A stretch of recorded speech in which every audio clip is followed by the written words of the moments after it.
Hi everybody, welcome to Chapter 4, Work Area Design. This chapter will focus on the work area for reprocessing endoscopes. Now, I will say it is a little bit different than your typical sterile processing department, as most endoscope procedures are actually performed either in a separate area of the hospital or an outpatient type of center. So if they have their own on-site processing, it's going to look a little bit different, but still have some of the basic same core concepts that we know for infection control.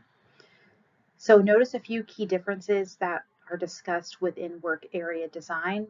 Take some notes and prepare yourself for the quiz and homework assignments.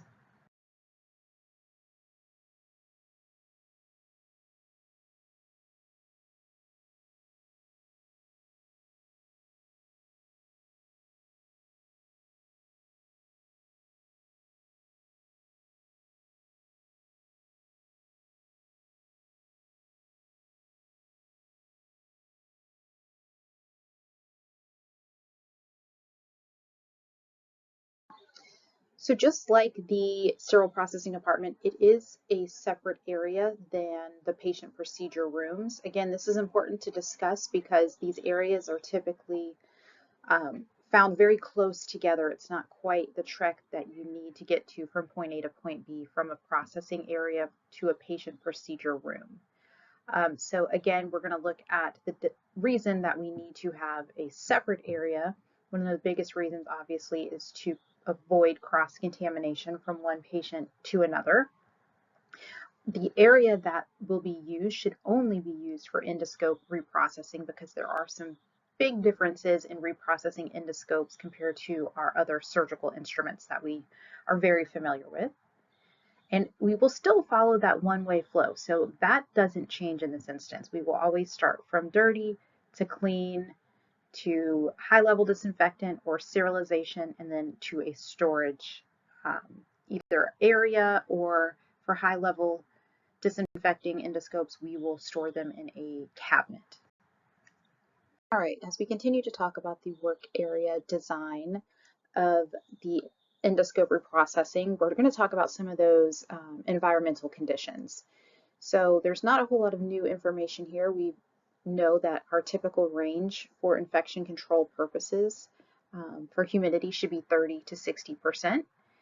If it is higher than 60%, we are encouraging microbial growth. And if it is less than 30%, our packaging materials become excessively dry. So we keep our humidity range between 30 and 60%. This is the same as it is in our sterile processing areas as well. So following up some of those environmental conditions, we will talk about air pressure. The air pressure in the endoscope reprocessing area is a positive airflow with 10 air exchanges in each area. So again, this is the exact same as we know from our sterile processing area. We are just in a separate area specific for endoscope reprocessing. You will never see an area that combines both. There will at least be a separate room to reprocess these endoscopes. But so far, our humidity and our air pressure, those are all the same. It's infection control purposes, and extremely important that we know these. So now we're going to talk about design, work area design in regards to transporting our endoscopes to the processing area. So again, this should be done by the endoscope techs because, again, we're talking about a separate area of the hospital or a completely separate building. This is separate. It is different from the sterile processing area and department that you are working in currently. So flexible endoscopes should be transported with their attachments in a closed container or system. Now typically this is some sort of either cart system or their own separate container with a lid. A lot of endoscopes have different attachment pieces that come off and that come on. Those should always be transported with these items. They should not be transported separately. This is to keep them together so they're not lost in transit. And it doesn't matter what they're being transported in, they always have to have a biohazard label. That way that indicates that there is something with potential pathogens that could be cross-contaminated between one department and the other. So we're hoping that they are getting these flexible endoscopes to us as quickly as possible and that they are being transported in a closed container with a biohazard label. Okay, now that our endoscopes have arrived in our decontamination area, we are going to talk about some specifics of this area. So as always, appropriate PPE is required. There should always be an eye wash station within 10 seconds or 30 meters of any type of chemical interaction. And there will always be supplies that you can use in the event that there is a spill. This is not unique. We have this in our sterile processing areas too. So everything on this slide is just kind of repetitive in what we already know. All right, so now that we have received our endoscopes, we are going to be able to start in the decontamination area and decontaminating these medical devices. So this is where we'll start to differ a little bit. In the area for reprocessing endoscopes, you only need 2 sinks. So we're used to 3 sinks in the sterile processing department. In this area, we actually only need 2. So one of the sinks or basins will be used for leak testing and cleaning, and the other is going to be for the rinsing. So as always, we need to make sure that these basins or sinks are deep enough that we can completely submerge our endoscopes. That way we can clean underneath the water to prevent that potential for aerosolization. We also want to be made sure that we are wearing all the proper PPE and that we are trained to be able to process these instruments without damaging them. Now, as always, that final sink should be some sort of treated or critical water. Make sure that you know the components of what makes water critical. That is found in your HSPA manual from the first semester. That is going to be found in Chapter 8. You're still in the decontamination area. There will be accessories for you to be able to dry the endoscopes. There will be air and vacuum systems. There will also be brushes that are either going to be single use and you're going to dispose of them after every single use. If there are any type of reusable brushes, they have to receive high-level disinfection or sterilization after every use. So you're not going to be using brushes from one endoscope to another. They will either be brand new or you will have to high-level disinfect or sterilize between each use. The potential for infection is too great to be reusing the same brushes.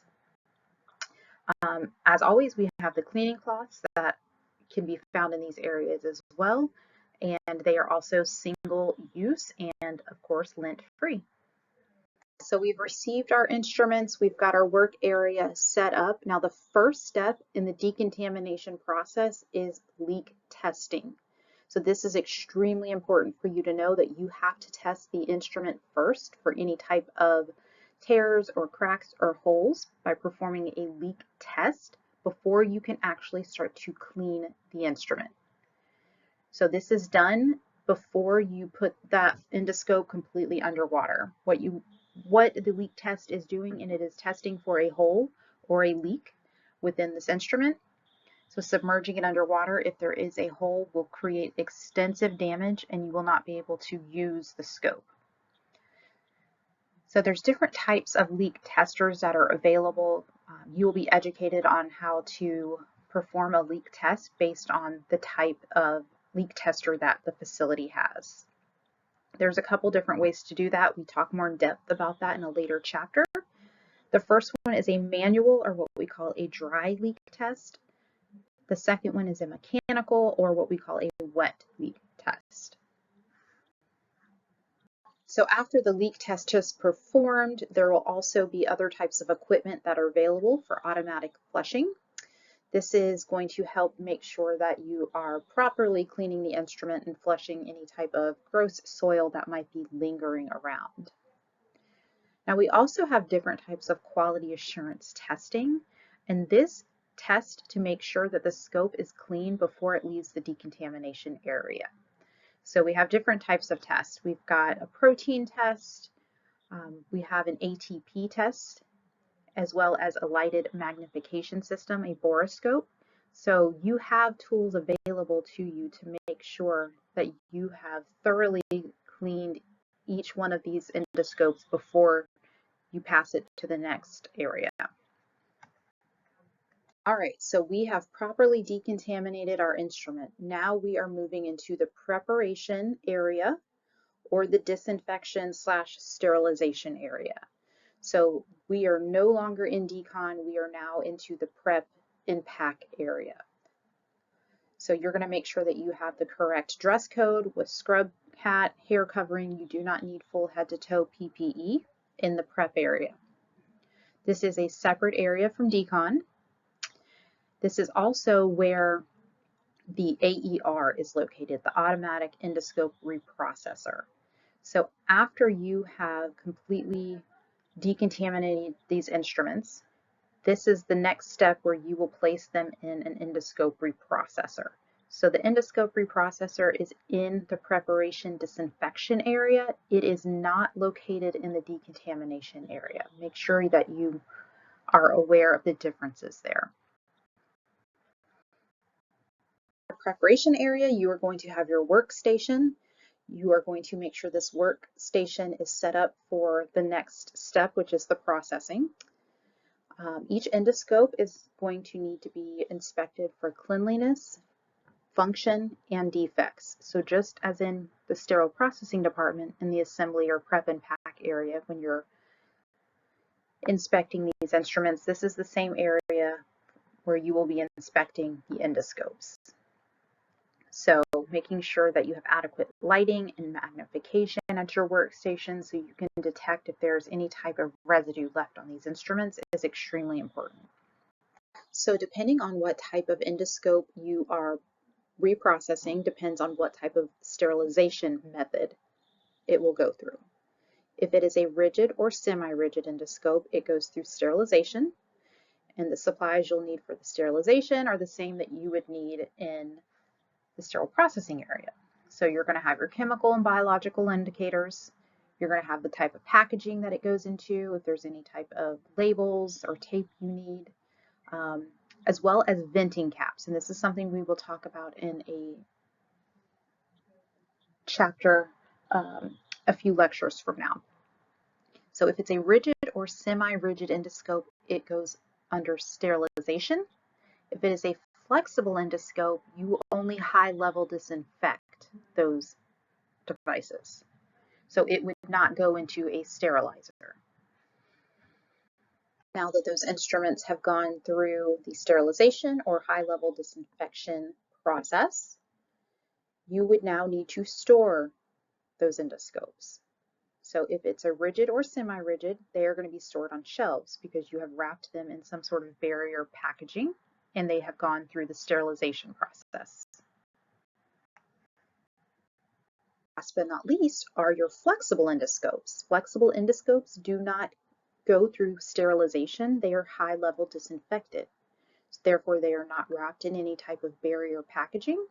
So when they go through the high-level disinfection process, when they are done, they go into a storage cabinet like the one you see on this slide. So if you notice, those instruments are exactly the way you received them, but they are just now clean and ready to be used by the next patient. Now, endoscope storage for flexible endoscopes in these cabinets, they are ventilated. They also have temperature and humidity that is monitored within those storage cabinets.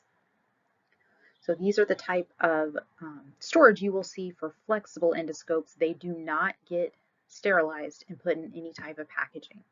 They get hung up in a cabinet at the end of the process and they are hung there until they are picked up for the next patient use.